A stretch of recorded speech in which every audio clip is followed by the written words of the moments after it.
Yes, good afternoon everyone. Am I audible? आवाज आ रही है आपको?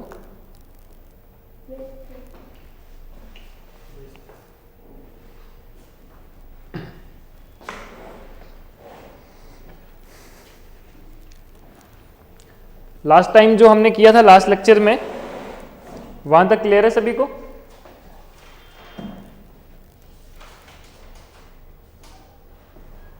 हाँ जी, क्वेश्चंस प्रैक्टिस किए थे उसके?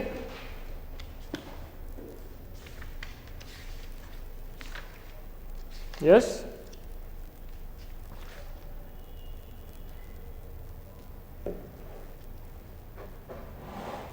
नहीं किए?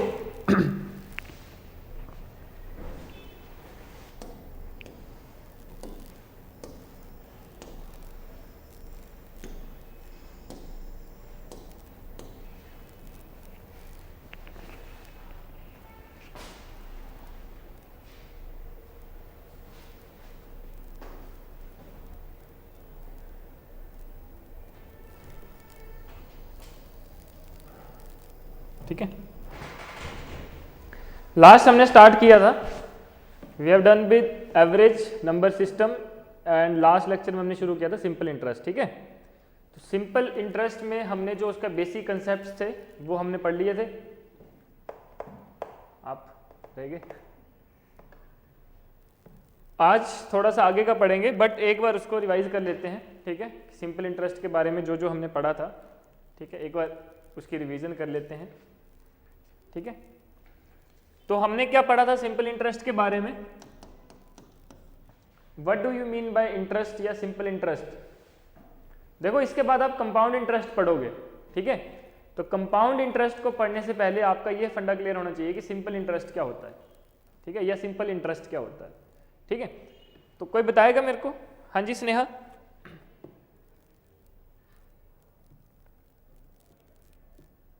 आपने तो पढ़ लिया ये चैप्टर। क्या होता है इंटरेस्ट?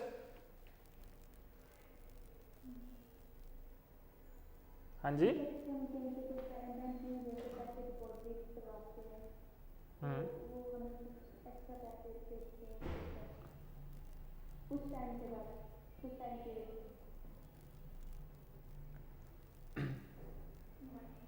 कोई आइडिया नहीं। इंटरेस्ट बैंक में अकाउंट है आपके? बैंक अकाउंट है आपका? कभी उसमें देख नोट डाउन किया आपने कि 6 महीने बाद एक स्टेटमेंट होती है, इंटरेस्ट इतने रुपीस? कभी नोट डाउन नहीं किया? देखो, सिंपल इंटरेस्ट हमने क्या पढ़ा था कि जैसे हिंदी में अगर समझे तो ब्याज। ठीक है, मतलब क्या है कि आपके एक प्रिंसिपल अमाउंट पे, सपोज करो आपने बैंक से कोई लोन लिया या बैंक में कोई मनी डिपॉजिट करवा दी है। ठीक है, आपने कोई बैंक में पैसा डिपॉजिट करवाया है और बैंक जो है वो आपको हर 6 मंथ्स के पीरियड पे या 1 ईयर के एनुअल टर्म पे आपको कुछ एक्स्ट्रा पैसे देता है किसी भी एक पर्टिकुलर रेट ऑफ इंटरेस्ट के साथ। ठीक है, वो क्या होता है? सपोज करो आपने 1 लाख जमा करवाया अपने बैंक अकाउंट में। ठीक है,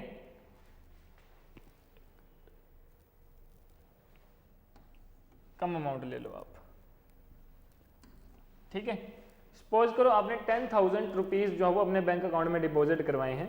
ठीक है, आपने जो ये अमाउंट है जो आपने ऑलरेडी डिपॉजिट करवाया या फिर लिया बैंक से एज अ लोन, ठीक है, ये क्या होता है आपका प्रिंसिपल अमाउंट या फिर सम आप बोल सकते हो। ठीक है, अब इस अमाउंट पे आपको जो है वो बैंक कुछ इंटरेस्ट पे करता है। ठीक है, इंटरेस्ट इन द सेंस कि सपोज करो आपने ये अमाउंट डिपॉजिट करवाया बैंक में 5 इयर्स के लिए। ठीक है, 5 इयर्स के लिए आपने ये डिपॉजिट करवाया और आपको बैंक जो एक पर्टिकुलर रेट ऑफ इंटरेस्ट पे कर रहा है कि अगर आप ये पैसा हमारे बैंक में रखोगे आप, ठीक है, या फिर आप किसी से लोन लेते हो, ठीक है, तो आपको बैंक क्या बोलता है कि आप हमारे पास ये जब मनी डिपॉजिट करवा के रखते हो तो हम आपको कुछ एक पर्टिकुलर रेट ऑफ इंटरेस्ट के साथ आपको एक्स्ट्रा पैसे वापस करेंगे आफ्टर 5 इयर्स या फिर पर ईयर्स के हिसाब से। तो वो क्या होता है आपका आर, यानी कि रेट ऑफ इंटरेस्ट। ठीक है, जब ये सब चीजें कैलकुलेट होती हैं कि 10,000 रुपीज हैं, 5 ईयर्स के लिए आपने डिपॉजिट करवाए हैं और रेट ऑफ इंटरेस्ट आपका मान लो कुछ भी है 10% मान लो, ठीक है, कि आपको बैंक 10% रेट ऑफ इंटरेस्ट के साथ 5 साल के लिए आप 10,000 रुपए बैंक में डिपॉजिट करवा रहे हो, तो आपको बैंक बोलता है कि हम आपको 10% पर एनएम के हिसाब से जो है रेट ऑफ इंटरेस्ट पे करेंगे अगर आप ये पैसा हमारे पास डिपॉजिट करवा के रखते हो, ठीक है। जब ये चीज आप कैलकुलेट करते हो इसको, तो वो क्या बनता है आपका अल्टीमेटली सिंपल इंटरेस्ट, कि जैसे कि सिंपल इंटरेस्ट कैलकुलेट कैसे करना है, आपके पास एक प्रिंसिपल अमाउंट दिया है P, ठीक है, आपको वो प्रिंसिपल अमाउंट कुछ रेट ऑफ इंटरेस्ट में मिल रहा है R, कितने टाइम के लिए मिल रहा है वो क्या है T अपॉन 100, तो ये क्या बनता है आपका सिंपल इंटरेस्ट। इस फॉर्मूला से आप क्या कैलकुलेट करते हो इंटरेस्ट की, आपको बैंक ने 5 साल बाद इंटरेस्ट कितना, मतलब 10,000 के अलावा जो मनी होगा वो क्या होगा इंटरेस्ट, ठीक है। अगर आप इसको कैलकुलेट करते हो कि आपके पास आता है simple interest equal to principal आपको दे दिया 10,000, R आपको दे दिया 10, T आपको दे दिया 5/100, ठीक है, क्या बन जाएगा ये, कितने अमाउंट होगा ये 5,000, तो 5,000 क्या है आपका इंटरेस्ट जो बैंक ने आपको 10,000 रुपीज के एक्स्ट्रा, मतलब 10,000 रुपीज आपने डिपॉजिट कराए, उसके लिए आपको बैंक ने 5 साल में 5,000 रुपए एक्स्ट्रा पैसे दिए, तो वो जो एक्स्ट्रा मनी है वो क्या है इंटरेस्ट। आइदर अगर आप लोन लेते हो, सपोज करो यही आपने बैंक से लोन लिया होता कि 10,000 रुपीज आपने बैंक से लोन लिया, ठीक है, अब वो जो लोन लिया, बैंक तो ऐसा है नहीं ना कि मतलब कोई एनजीओ तो है नहीं कि आपको फ्री में पैसे बांट रहे है ना, तो बैंक बोलता है कि ठीक है आपने ये लोन तो लिया, आपने मान लो 5 साल के लिए ये लोन ले लिया, तो बैंक ने बोला कि ठीक है हम आपसे ये 5 साल बाद जो पैसा लेंगे, बट हम आपको पर एनएम के हिसाब से 10% रेट ऑफ इंटरेस्ट लगाएंगे, ठीक है, कि आपको जरूरत थी, आपने 10,000 रुपए लिए, आपने बोला कि मैं आपकी ये 10,000 5 साल बाद जो है वो वापिस करूंगा, ठीक है, ये 5 साल में एक ईएमआई इंस्टॉलमेंट्स के हिसाब से वापिस करूंगा, लेकिन बैंक ने बोला ठीक है, लेकिन हम आपको पर एनएम के हिसाब से 10% इंटरेस्ट चार्ज करेंगे, तो वहां पे भी सेम केस बनता है कि अगर वो केस होता तो मतलब बैंक को आपने 5,000 रुपीज एक्स्ट्रा पे किए, जो आपने बैंक से 10,000 रुपए लोन लिया था, तो बैंक को आपने कितने वापिस करे 15,000, तो यहाँ पे क्या बोलते हैं वो टोटल अमाउंट, टोटल अमाउंट मतलब simple interest plus principal amount, ठीक है। प्रिंसिपल अमाउंट क्या है आपका, जो इनिशियल अमाउंट है आपका, सिंपल इंटरेस्ट क्या है, जो एक्स्ट्रा मनी आपने किसी को दिया या फिर किसी से आपने लिया ऑन योर प्रिंसिपल अमाउंट, ठीक है, ये क्या आता है सिंपल इंटरेस्ट। ये दोनों जब ऐड होते हैं तो वो क्या बनता है आपका टोटल अमाउंट। यहां पे टोटल अमाउंट क्या है कि आपने मान लो 10,000 आपने लिया, आपने 5 साल बाद 5,000 रुपए एक्स्ट्रा पे किया, ये तो किया ही किया, लेकिन 5,000 आपको एक्स्ट्रा देना पड़ा, तो टोटल अमाउंट कितना हो गया 15,000, मतलब आपने 5 साल बाद किसी को 15,000 रुपीज पे बैक किए या फिर आपको मिले, ठीक है। वो 15,000 क्या आ गया टोटल अमाउंट, जो ये 10,000 था ये क्या आ गया आपका प्रिंसिपल या इनिशियल अमाउंट, जो 5,000 था ये क्या आ गया आपका इंटरेस्ट, ब्याज जिसको बोलते हैं, ठीक है, क्लियर। ये चीजें पढ़ी थी हमने। इसके बाद कुछ और टाइप्स के क्वेश्चंस भी हमने किए थे, ठीक है, प्रैक्टिस क्वेश्चंस हमने किए थे, है ना, और ठीक है, नहीं ठीक है, कुछ और टाइप्स के क्वेश्चंस भी हमने किए थे, राइट। एंड आज जो है वो हम उससे थोड़ा सा आगे चलेंगे, जो ऑलरेडी हमने पढ़ चुका है वो कुछ बेसिक्स कंसेप्ट्स थे, ठीक है, जो ऑलरेडी हम पढ़ चुके हैं, आप वो ले लेना, ठीक है, वीडियो वहाँ पे आप देख लेना, मतलब ज़्यादा एडवांस नहीं था वो, अभी एडवांस हम शुरू करेंगे, ठीक है। तो वो बेसिक 2-4 फॉर्मूलाज थे, उनके ऊपर हमने डिस्कशन की थी और उनके क्वेश्चंस किए थे, ठीक है, तो वो आप देख लेना बाद में, ठीक है। आगे चलते हैं। अब देखो ये तो आपका आ गया इंटरेस्ट का, है ना, लेकिन जो आपका ये इंटरेस्ट है, अब अगर आप इसको खुद से रिलेट करोगे, अगर सिंपल इंटरेस्ट का जो कंसेप्ट है इसको अगर आप खुद से रिलेट करते हो, ठीक है, आप बैंक में तो जाते होंगे, बैंक अकाउंट है आपका, है ना, तो आप कितने टाइप्स के इससे क्वेश्चंस बना सकते हो, आप खुद भी क्वेश्चंस क्रिएट कर सकते हो, ठीक है। जब आप इस कंसेप्ट को, मैथ्स का सबसे इजी तरीका ही ये है समझने का कि उसको खुद से रिलेट कर लो, ठीक है, कि खुद को उस जगह पे रख लो कि अगर मान लो आप बैंक जा रहे हो, बैंक में आपने इतना अमाउंट डिपॉजिट करवाया, बैंक ने इतना इंटरेस्ट दिया, तो आप खुद ब खुद भी कैलकुलेट कर सकते हो कि मेरा टोटल अमाउंट कितना बनेगा, है ना। तो ये सब चीज़ें जब आप खुद से कंपेयर करते हो तो आपका जो समझने का तरीका होता है वो आसान हो जाता है, आप इजीली जो है वो चीज़ों को समझ जाते हो, ठीक है। अब जैसे इसके अलावा देखो, मैंने उस दिन आपको कुछ बताया था, एक कंसेप्ट मैंने आपको करवाया था लास्ट लेक्चर में कि कोई भी एक अमाउंट है या एक सम ऑफ मनी है, वो इतने टाइम पीरियड में इतने टाइम्स था, मतलब कि मान लो 10,000 है, ठीक है, 10 साल में ये 20,000 हो जाता है, तो बताओ 4 टाइम्स यानी कि 40,000 वो कितने साल बाद होगा। तो इस तरह का भी क्वेश्चन था, वो भी हमने किया था, ठीक है। अब उससे आगे चलेंगे हम, वो हमने ऑलरेडी डिस्कस कर लिया है, किसी का कोई डाउट है तो वो पूछ सकता है, अदरवाइज हम नेक्स्ट उस पर चलते हैं, नेक्स्ट कंसेप्ट जो नेक्स्ट आपका फॉर्मूला रहेगा उसको डिस्कस करते हैं, ठीक है। अब देखो इसके बाद जो हम पढ़ेंगे, जो नेक्स्ट हमारा आएगा फॉर्मूला, या आप बोल सकते हो, ठीक है। यहां पे हम क्या पढ़ेंगे, यहां पे हम डिस्कस करेंगे कि कुछ और जो हमने पहले तो हमने जो लास्ट लेक्चर में पढ़े वो तो बेसिक चीजें थी कि ऐसा भी हो सकता है कि मैंने एग्जांपल दिया था आपको कि सपोज करो आपके फैमिली मेंबर हैं, ठीक है, आपके नाम की कोई एफडी उन्होंने ओपन करवाई हुई थी, आपको नहीं पता, ठीक है, लेकिन आपको 10 साल बाद पता चलता है कि उसमें जब इनिशियल अमाउंट आपके पेरेंट्स ने डिपॉजिट करवाया था उसका 4 टाइम्स हो चुका है, ठीक है, जब आपने आफ्टर 10 ईयर्स देखा। तो इसके रिगार्डिंग आपको कैसे कैसे क्वेश्चन आ सकते हैं कि आपको बोलेंगे कि फाइंड द प्रिंसिपल अमाउंट, कि प्रिंसिपल अमाउंट फाइंड आउट करो, या आपको इंटरेस्ट कितना दिया बैंक ने वो कैलकुलेट करो, या रेट ऑफ इंटरेस्ट कितना दिया वो कैलकुलेट करो।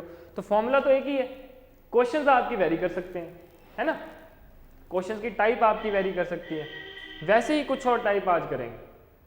अब जैसे इसमें क्या आता है कि सपोज करो एक कंसेप्ट आता है, आप इसको खुद से भी आप रिलेट कर सकते हो, ठीक है, कि आपके पास एक सर्टेन सम है, एक सर्टेन प्रिंसिपल अमाउंट है, ठीक है, एक प्रिंसिपल अमाउंट है, एक टाइम है टी मान लो, ठीक है, एक गिवन इंटरवल ऑफ टाइम है, ठीक है, और वो उस टाइम में अमाउंट जो है वो A1 हो जाता है, टोटल अमाउंट है। सपोज करो आपके पास एक प्रिंसिपल अमाउंट है, वो प्रिंसिपल अमाउंट कुछ टाइम में इतना टोटल अमाउंट हो जाता है, यानी कि A1 हो जाता है, ठीक है, एट द रेट ऑफ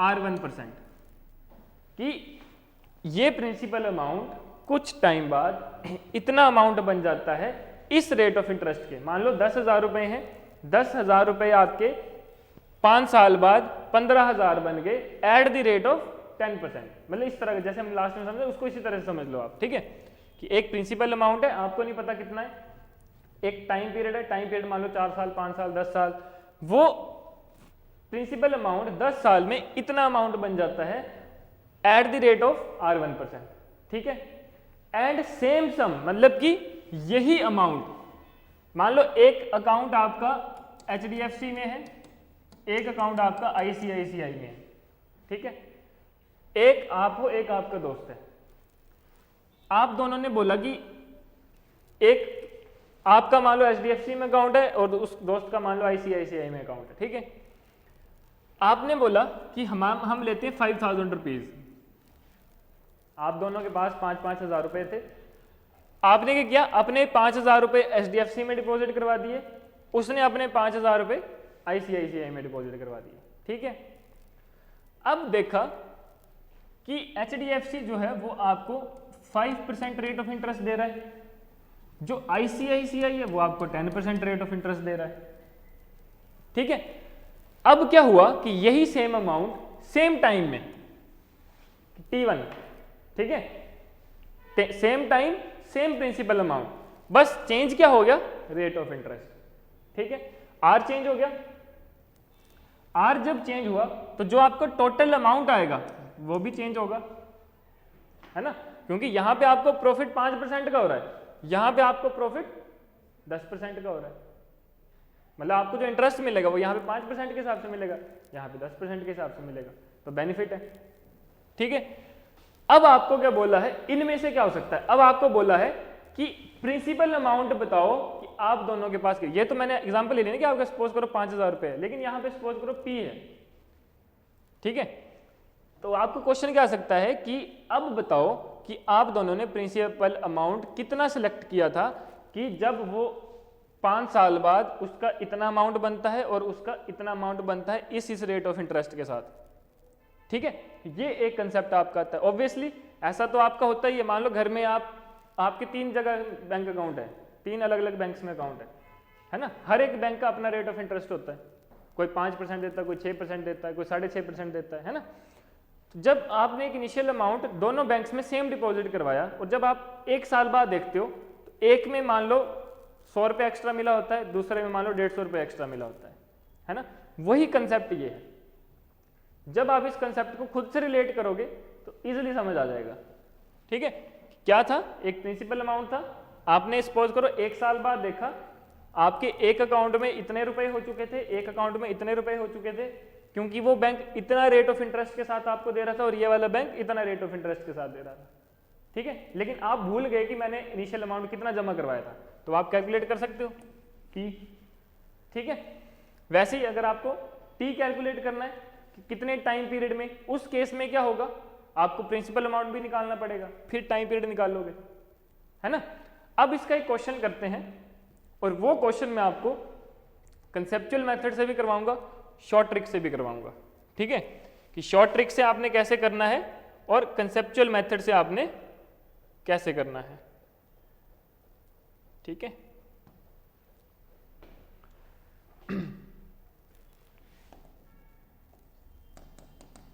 तो एक क्वेश्चन लिखो, राइट डाउन वन क्वेश्चन कि एक सर्टेन सम है, एक कोई भी मान लो सम p मान लो। ठीक है, इन अ सर्टेन टाइम t मान लो। ठीक है, becomes ₹500 eight the rate of 8% per annum. कि एक अमाउंट है वो एक सर्टेन टाइम में 500 रुपये हो जाता है eight the rate of 8% per annum, और सेम अमाउंट है। ठीक है, कि वही सेम अमाउंट है और सेम टाइम पीरियड है, लेकिन वो कितना होता है 200 रुपीज। ठीक है, but at the rate of 2% per annum. आपको बोला है find the principal amount and time. P and T की वैल्यू आपने फाइंड आउट करनी है कि प्रिंसिपल अमाउंट कितना होगा और टाइम पीरियड कितना होगा। ठीक है, सपोज कर लो वही कंडीशन आ गई ना। सपोज कर लो आपके पास 2 बैंक अकाउंट है, एक बैंक अकाउंट में आपके कुछ साल बाद जो आपने डिपॉजिट करवाए थे अमाउंट, एक अमाउंट डिपॉजिट करवाया था, और सपोज करो कुछ साल बाद सेम ईयर्स के गैप में आपके एक बैंक अकाउंट में 500 रुपये हो जाते हैं और एक अकाउंट में 200 रुपये हो जाते हैं, और दोनों बैंक ये रेट ऑफ इंटरेस्ट दे रहा है आपको।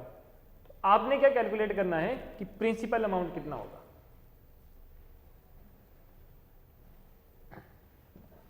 ये क्या है आपका A1, ये है आपका A2। ठीक है, ये आपका R1, ये आपका R2। अब आपने कैलकुलेट करना है P एंड T की वैल्यू।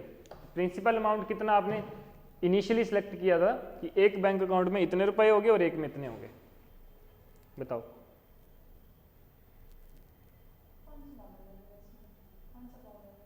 इसमें कंडीशंस है ना आपके पास, इक्वेशन बनाओ। सिंपल इंटरेस्ट का फॉर्मूला क्या बताया था मैंने अभी, PRT/100, और टोटल अमाउंट का फॉर्मूला क्या था, P + SI, तो मतलब P + PRT/100। टोटल अमाउंट का आपको मैंने क्या लिखवाया था formula, principal amount plus sum simple interest. ठीक है, अब सिंपल इंटरेस्ट किसके इक्वल है, P × RT/100। ठीक है, आपको किसकी वैल्यू दी है, A की वैल्यू दी है। ठीक है, A की वैल्यू गिवन है आपको, R1 R2 भी गिवन है। ठीक है, आप क्या कर सकते हो, यहां पे क्या वैल्यू फाइंड आउट कर सकते हो, एक आपको A2 दिया है, एक आपको A1 दिया है, आप A2 - A1 की वैल्यू निकाल सकते हो।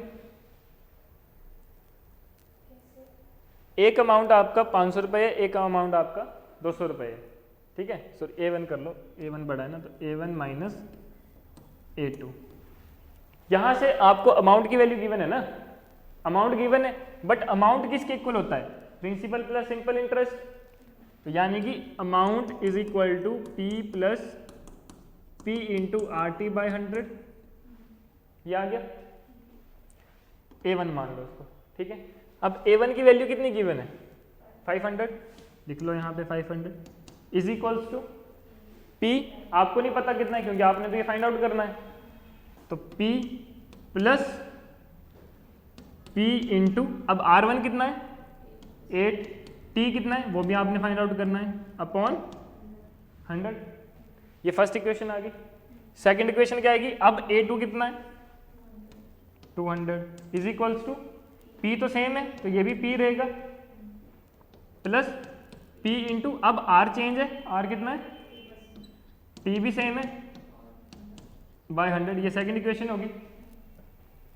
अब सब्स्टिट्यूशन मेथड पढ़ा होगा आपने मैथ्स में, सर मुझे नहीं आता कुछ भी, मतलब पढ़ा है बचपन में, लेकिन मुझे बेसिक्स बिल्कुल नहीं आती, इक्वेशंस बनानी मुझे समझ आ जाता है कॉन्सेप्ट, लेकिन ये प्रॉब्लम ये है कि मुझे इक्वेशंस वगैरह नहीं आती है बनाने, मुझे पता होता है कि कैसे करना है, लेकिन इक्वेशंस नहीं आती है बनाने, तो फिर मेरे से होते नहीं सॉल्व।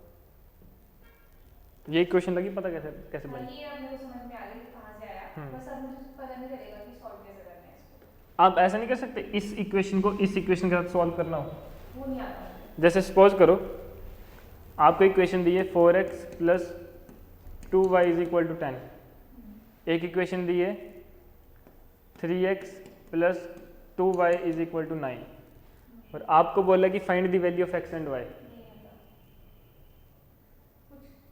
आप अगर इन दोनों को आपस में माइनस कर दो तो यानी कि ये फर्स्ट इक्वेशन है, ये सेकंड इक्वेशन है, ठीक है। आप अगर इन दोनों को आपस में माइनस कर दो, मतलब जैसे आप करते हो ना 10 माइनस 8, ठीक है, वैसे ही इस इक्वेशन को इस इक्वेशन के साथ माइनस कर दो। अच्छा, कैसे करोगे, तो नॉर्मल माइनस करके 4x माइनस 3x, हाँ, तो ये क्या बन जाएगा 4x माइनस 3x, हाँ जी, ये 2y माइनस 2y, ये 10 माइनस 9, ऐसे बन जाएगा। 2y और माइनस 2y कैंसिल हो गया, 4x माइनस 3x, x आ गया, 10 माइनस 9 1 आ गया, मतलब x की वैल्यू 1 आ गई। अब ये x की वैल्यू आप यहाँ पे या फिर यहाँ पे कहीं भी पुट कर सकते हो, किसकी वैल्यू निकल जाएगी, वही यहाँ पे करना है, ठीक है, वही आपने जो है वो यहाँ पे करना है। करो इसको, आपस में सॉल्व करो ना इनको। हाँ जी, ऑनलाइन स्टूडेंट्स बताएगा कोई आंसर, हाँ जी,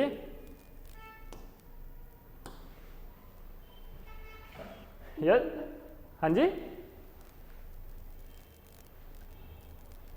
आवाज नहीं आ रही, जोर से बोलो।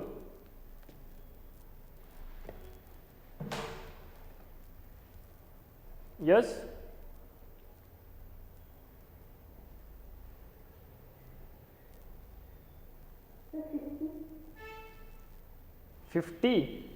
फिफ्टी क्या है, टाइम है या फिर प्रिंसिपल अमाउंट है,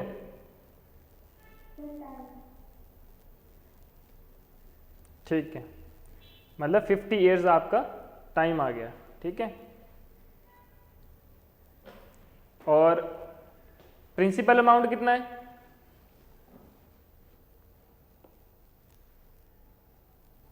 यस,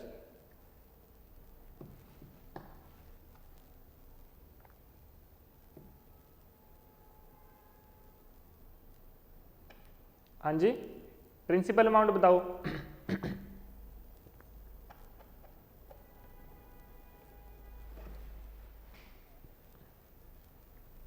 नहीं पता किसी को, किया नहीं सॉल्व,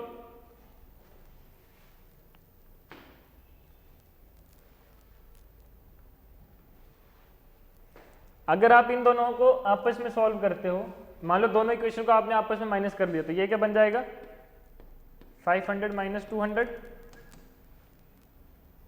ठीक है, क्लियर है, 500 माइनस 200 आ गया, P माइनस P आ गया, करो करो आप, ठीक है, प्लस पी आर, आर आपका 8 है तो p into 8 into T by 100 minus p into 2 into T by 100, ठीक है। p और p कैंसिल हो गया आपका, 500 माइनस 200 कितना बचा, 300 is equals to P T into 8 by 100 minus P T into 2 by 100। यहाँ तक क्लियर है?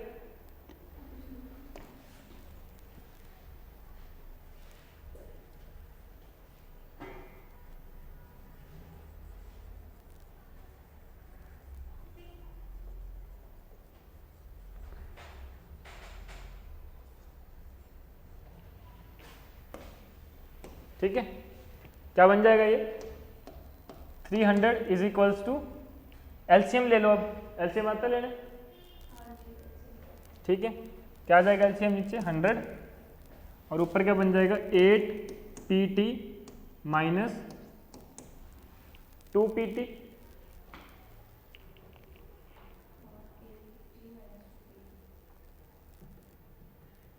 ठीक है, कितना बन जाएगा ये 6 पी टी बाई 100। तो पी टी की वैल्यू क्या आ जाएगी, p into T is equal to, बताओ,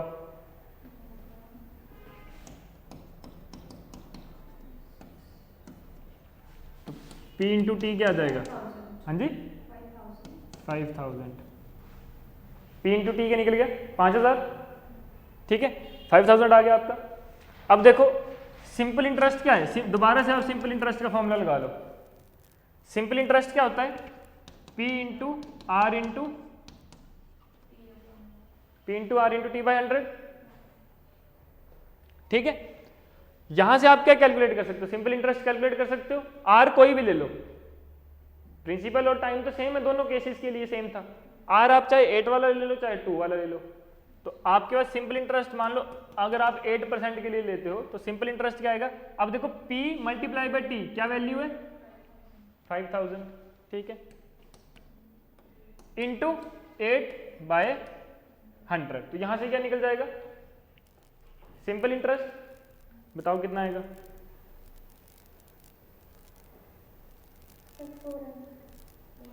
400। तो सिंपल इंटरेस्ट कितना आ गया आपका 400, लेकिन आपको निकालना क्या है प्रिंसिपल अमाउंट, ठीक है, आपको प्रिंसिपल अमाउंट निकालना है।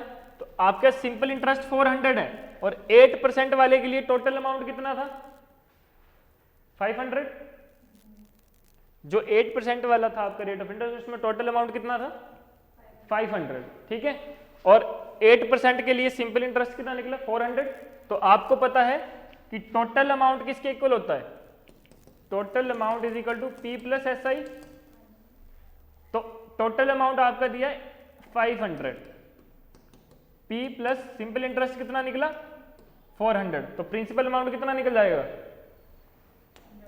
100। क्लियर अब,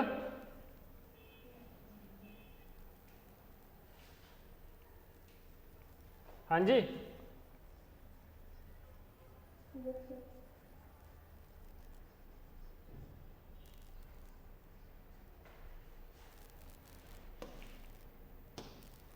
तो प्रिंसिपल अमाउंट कितना निकल गया आपका 100, अब P निकल गया आपका 100, ठीक है, तो T भी निकल जाएगा फिर,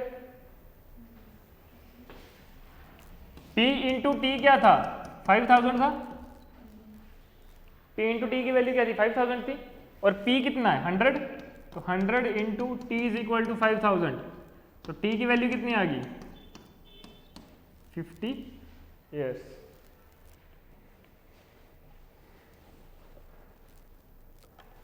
ठीक है,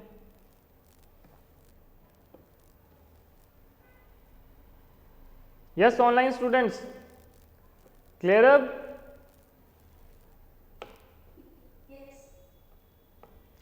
किसी का अगर फिर भी डाउट है कोई तो पूछ लो।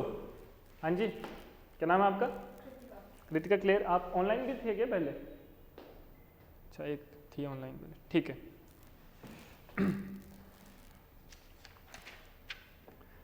अब अगर इसी का ही एक शॉर्ट ट्रिक मैं आपको बताऊं, बट शॉर्ट ट्रिक आपको आना चाहिए, बट आपको कंसेप्चुअल मेथड भी आना चाहिए। ऐसा नहीं कि अब मैं शॉर्ट ट्रिक कराऊंगा तो उसको रट लो और हर क्वेश्चन वहीं से करो, ठीक है? क्योंकि कई बार क्या होता है, शॉर्ट ट्रिक बेशक हर एक क्वेश्चन में काम नहीं करेगी, बट जो आपका कंसेप्ट होगा वो हर एक क्वेश्चन में यूज होता है। तो आपने मेन कंसेप्ट याद रखना है, और उसी तरह का अगर क्वेश्चन मिलता है तो तब आप शॉर्ट ट्रिक यूज कर सकते हो, ठीक है? अब शॉर्ट ट्रिक सपोज करो इसी क्वेश्चन में, ठीक है, सेम क्वेश्चन में अगर आपको पी की वैल्यू निकालनी होती, निकालनी तो आपने प्रिंसिपल अमाउंट और टाइम ही था, पी निकालना है, सिंपल एक फॉर्मूला लगाओगे। आपके पास क्या क्या गिवन था? A1 A2 गिवन था, R1 R2 गिवन था। आपने क्या करना है, P is equal to A2 R1 minus A1 R2 upon R1 minus R2। इस फॉर्मूले में वैल्यू पुट करोगे तब भी P की वैल्यू क्या आएगी? 100, ठीक है? वैसे ही अगर आपको T निकालना है, टाइम पीरियड, तो T is equal to A1 minus A2 upon A2 R1 minus A1 R2 into 100, ठीक है? तो T आपका इस फॉर्मूले से भी कितना आएगा? 50।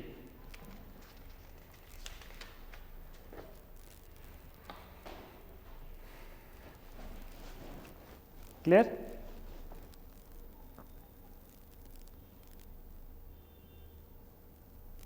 नेक्स्ट क्वेश्चन लिखो अब।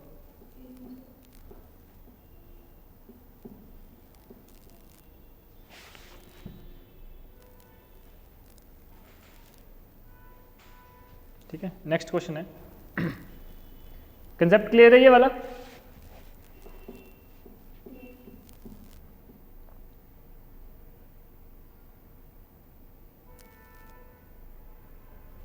Write down next question.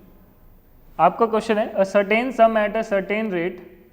अब यहां पे क्या है कि certain some at certain rate, मतलब अब टाइम पीरियड अलग हो सकता है बट रेट ऑफ इंटरेस्ट क्या है? सेम है। अब कंसेप्ट क्या आ गया कि एक HDFC बैंक है, चलो बैंक चेंज कर लेते हैं यार, आप बोलोगे एक ही बैंक लेते हैं बार बार। SBI बैंक है, एक PNB बैंक है, ठीक है? दोनों bank same rate of interest दे रहे हैं आपको, मतलब SBI भी आपको सपोज करो 10% दे रहा है, PNB भी आपको 10% जो है वो पे कर रहा है, ठीक है? आपने इन दोनों में सेम प्रिंसिपल अमाउंट डिपॉजिट करवाया, बट प्रिंसिपल अमाउंट तो सेम है, बट यहां पे वेरी क्या कर गया आपका? टाइम। टाइम कैसे वेरी कर गया कि इस बैंक में आपने 4 साल के लिए पैसा डिपॉजिट करवाया और आपका कुछ अमाउंट बन रहा है, सपोज करो XYZ कुछ भी, ठीक है? इस बैंक में आपने सेम रेट ऑफ इंटरेस्ट पे 7 साल के लिए पैसा डिपॉजिट करवाया और आपका टोटल अमाउंट बन रहा है कुछ भी, ठीक है? वो भी आपको गिवन है। आपको बोला है या तो वो प्रिंसिपल अमाउंट कैलकुलेट करोगे कितना आपने इनिशियली दोनों में डिपॉजिट करवाया था, या फिर क्या कैलकुलेट करो? टाइम, सॉरी टाइम तो दिया, रेट ऑफ इंटरेस्ट, ठीक है? या फिर आप रेट ऑफ इंटरेस्ट कैलकुलेट करो या फिर प्रिंसिपल अमाउंट कैलकुलेट करो, ठीक है? कि इन दोनों, ये तो मैंने आपको एग्जांपल दे दिया ना कि 10% 10%, मतलब इन दोनों की जगह x मान लो कि ये भी x% दे रहा है, ये भी x% दे रहा है, दोनों सेम दे रहे हैं, तो ये x की वैल्यू कैलकुलेट करो कि कितना रेट ऑफ इंटरेस्ट था, और एक p की वैल्यू कैलकुलेट करो कि कितना आपने अमाउंट डिपॉजिट करवाया था इनिशियली, ठीक है? तो ये कंसेप्ट आपका बनता है, ठीक है? अब इसके ही रिगार्डिंग ये वाला क्वेश्चन है, ये एक certain some at a certain rate, ठीक है? एक सर्टेन सम है p और रेट मान लो r, ठीक है? Of simple interest amounts to ₹1125, 1125, ठीक है? कि एक सर्टेन सम एक सर्टेन रेट पे इतना अमाउंट बनता है कितने टाइम में? इन 4 ईयर्स, एंड इतना बनता है इन 7 ईयर्स, ठीक है? आपको बोला है फाइंड P एंड R। अब इस क्वेश्चन में क्या है? टाइम अलग है बट जो आर है वो क्या है आपका सेम, तो आपने आर एंड पी की वैल्यू जो है वो कैलकुलेट कर ली है।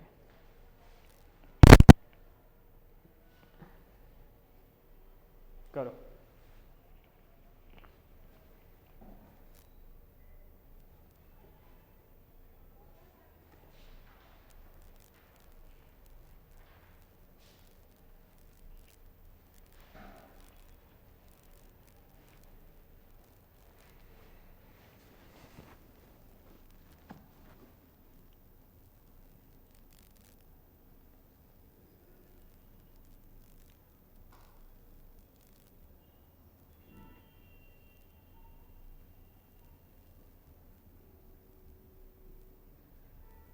क्या मुझे करना है वो प्रिंसिपल अमाउंट और and rate of interest.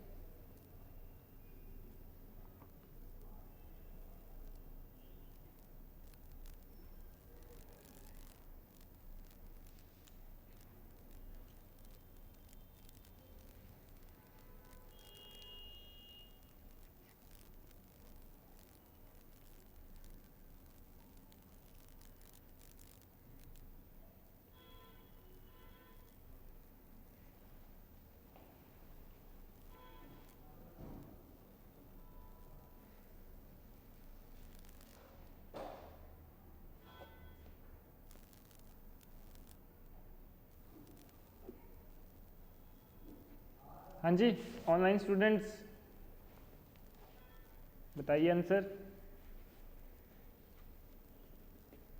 Yes,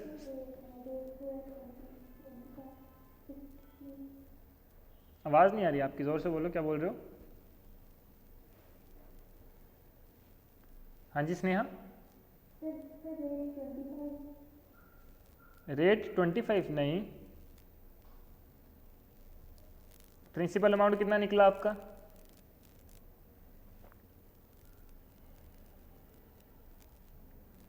हाँ जी,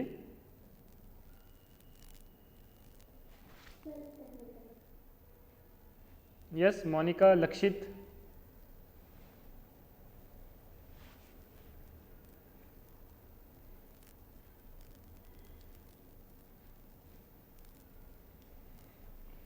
यार इतना लेंथी तो क्वेश्चन है ही नहीं है। 1725 है। 1125।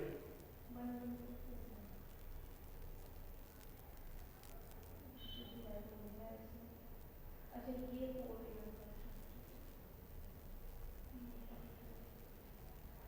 आपका एक अमाउंट दिया है 1125, एक दिया है 1200, ठीक है? तो आप मान लो A1 निकाल लो। सर एक बार सर अभी मैं सॉल्व करूँ प्लीज। नहीं कर रहा मैं, करो आप।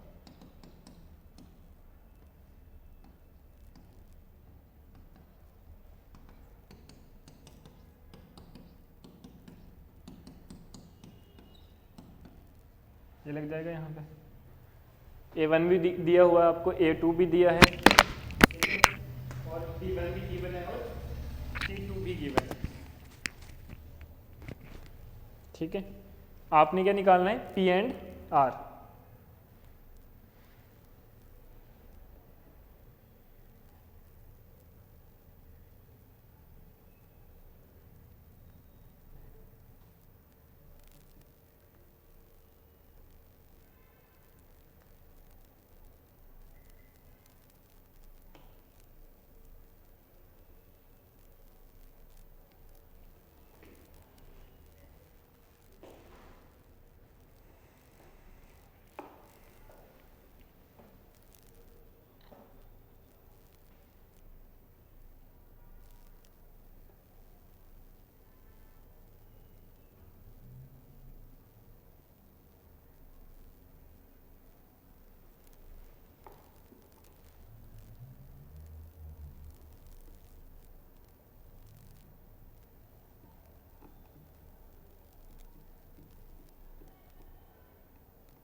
पॉइंट्स में आने तो क्या हो गया, रेट ऑफ इंटरेस्ट पॉइंट में आएगा।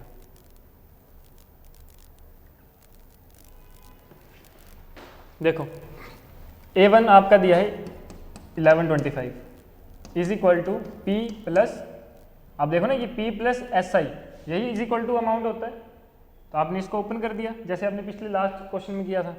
तो A is equal to P plus SI यानी कि PRT बाई 100।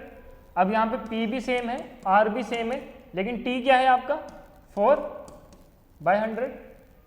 वैसे A2 कितना है आपका 1200 is equal to P plus P into R भी सेम है बट T यहाँ पे डिफरेंट है, T कितना है 7 बाई 100। अब वैसे ही कर दो A1 माइनस A2 या A2 माइनस A1, ठीक है। A2 माइनस A1 यानी कि 1200 minus 1125 is equal to P से P कैंसिल हो जाएगा and P into R into 7 by 100 minus P into R into 4 by 100, ठीक है। क्या बन जाएगा ये, इसको माइनस करो 1200 minus 1125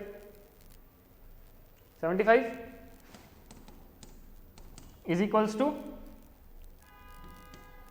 P7PR upon 100 minus 4PR upon 100, ठीक है। एलसीएम सेम है, एलसीएम क्या आ जाएगा इसका 100 और ऊपर क्या आ जाएगा 7PR minus 4PR which is equal to 3PR by 100, ठीक है। 3PR by 100 and 75 is equal to 3PR by 100। यहां से किसकी वैल्यू निकल जाएगी PR की, PR is equal to 75 into 100 by 3 कितना होता है 25 इंटू 100 2500। तो PR की वैल्यू निकलेगी 2500। क्लियर है ये यहां तक, चले आगे। हाँ जी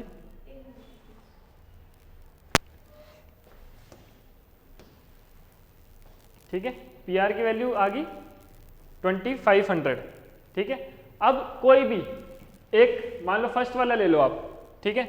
फर्स्ट वाले से आपने सिंपल इंटरेस्ट निकाल दिया, तो simple interest is equal to P into R into T by 100, ठीक है। तो simple interest is equal to P into R, P into R की वैल्यू कितनी है यहाँ पे 2500 इंटू T, T अगर आपने फर्स्ट वाला केस लिया था तो T कितना था 4 अपॉन 100, तो सिंपल इंटरेस्ट निकल गया। कितना आया सिंपल इंटरेस्ट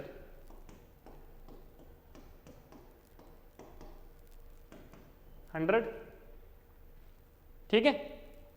सिंपल इंटरेस्ट 100 आया जब आपने फर्स्ट वाला केस सॉल्व किया, और फर्स्ट वाले केस का टोटल अमाउंट कितना था 1125। तो 1125 is equal to P plus 100, P की वैल्यू निकलेगी, P की वैल्यू कितनी आएगी 1125 माइनस 100 कितना हुआ, हाँ जी 1025, ठीक है। तो P कितना आ गया 1025। अब क्या बचा निकालने को R ही बचा। तो PR 2500 था, मतलब कि P इंटू R, देखो यहां पे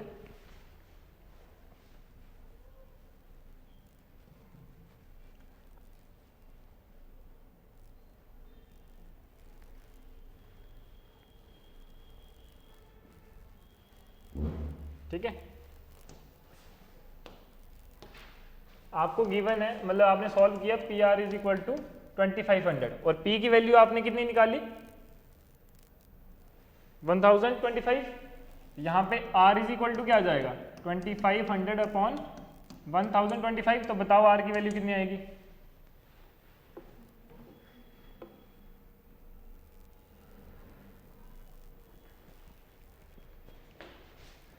हाँ जी what is the value of R,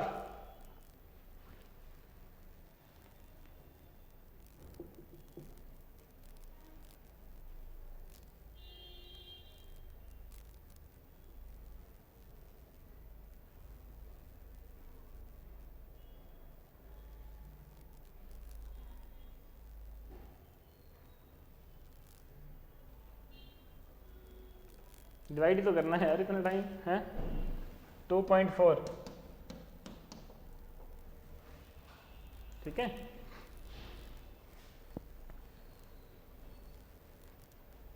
अब एक दूसरी टाइप का क्वेश्चन लिखो नेक्स्ट।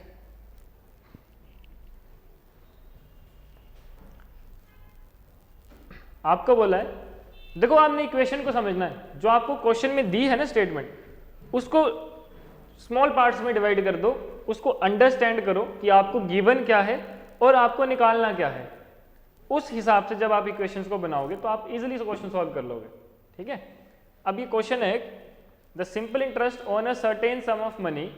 आपको क्या बोला है कि simple interest on certain sum of money at 5% per annum, at 5% per annum for 4 years, 4 साल के लिए, ठीक है, for 4 year and 3 year, differs by 42 rupees, यानी कि ₹42। आपको बोला find the value of P, principal amount या सम की वैल्यू फाइंड आउट करो। Yes do it. बहुत इजी क्वेश्चन है, देखो क्वेश्चन को समझो क्या क्या दिया है, क्या निकालना है, इससे आसान क्वेश्चन कोई नहीं है। बताइए जल्दी।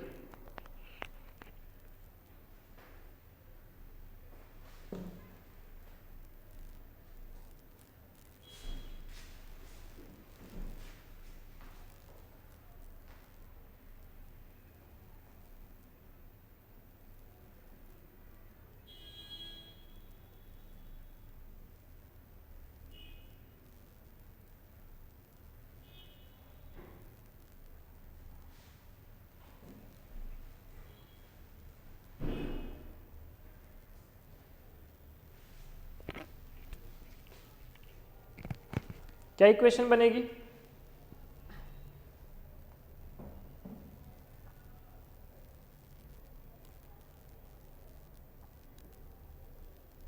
यस ऑनलाइन स्टूडेंट्स,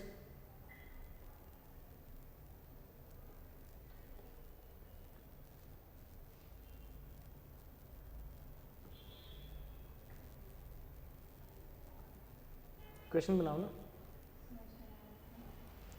आपको बोला simple interest on certain sum of money. Simple interest किसी एक सर्टेन सम ऑफ मनी, मतलब हाँ जी 840, गुड, ठीक है। आपको बोला कि simple interest on certain sum of money, certain मान लो पी, ठीक है, at 5% per annum for 4 years and 3 years differs by ₹42। मतलब simple interest 1 minus simple interest 2 is equal to क्या है 42।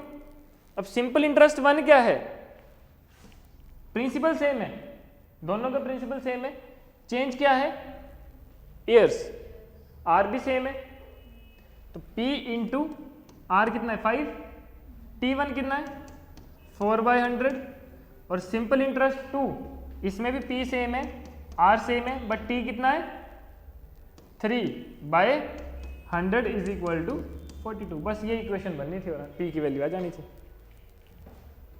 अब बताओ कितनी आएगी, इक्वेशन सॉल्व करो।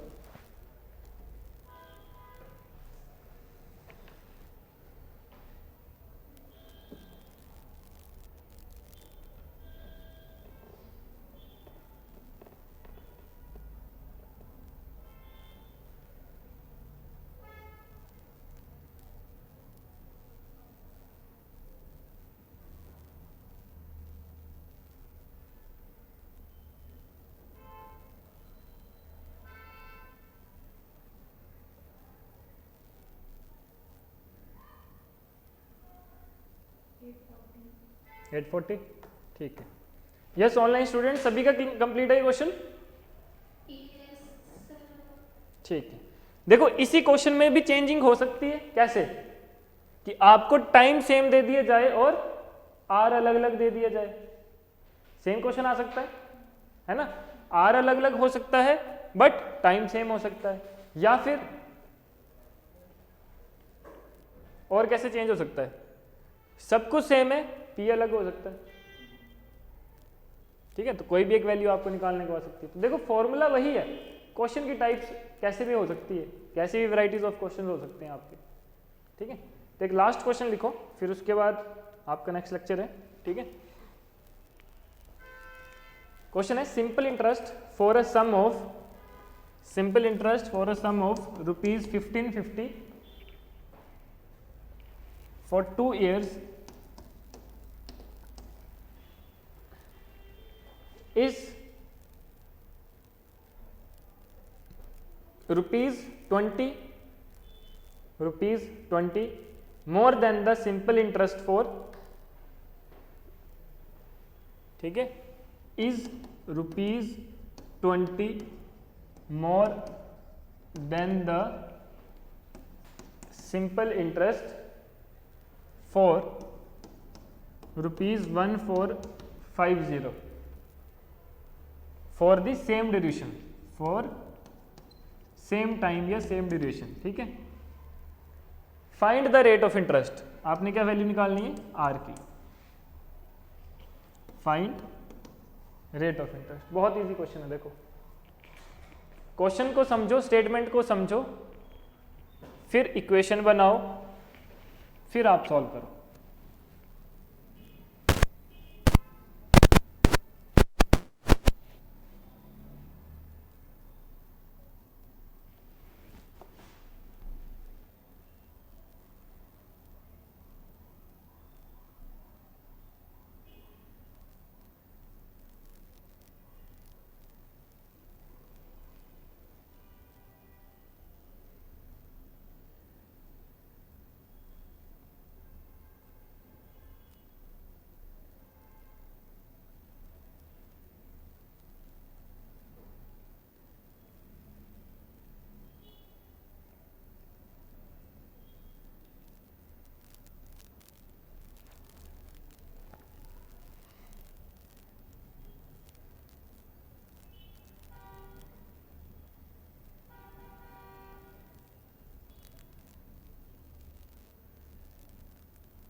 Yes online students,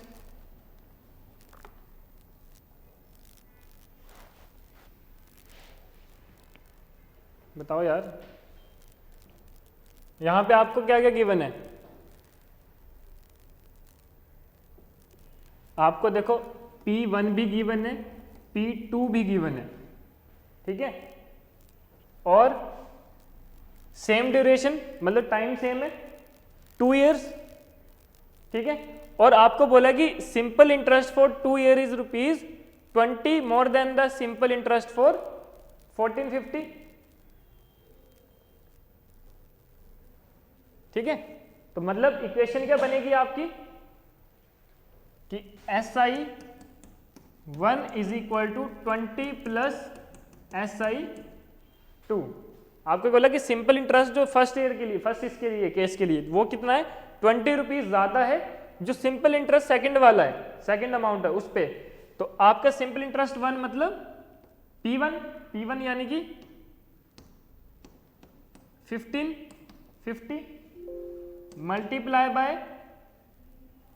R multiply by T कितना है 2 upon 100, clear, is equal to 20 rupees ज्यादा यानी कि 20 प्लस P2 कितना है 1450 into R into same duration यानी कि 2 साल ही रहेगा ये भी, अपॉन 100।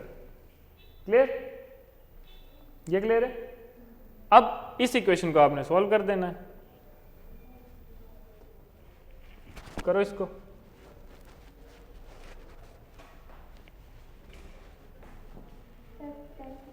हाँ जी 10%, ठीक है। देखो सॉल्व करो इसको, 1550 इंटू 2, इसको ऐसे लिख सकते हो आप,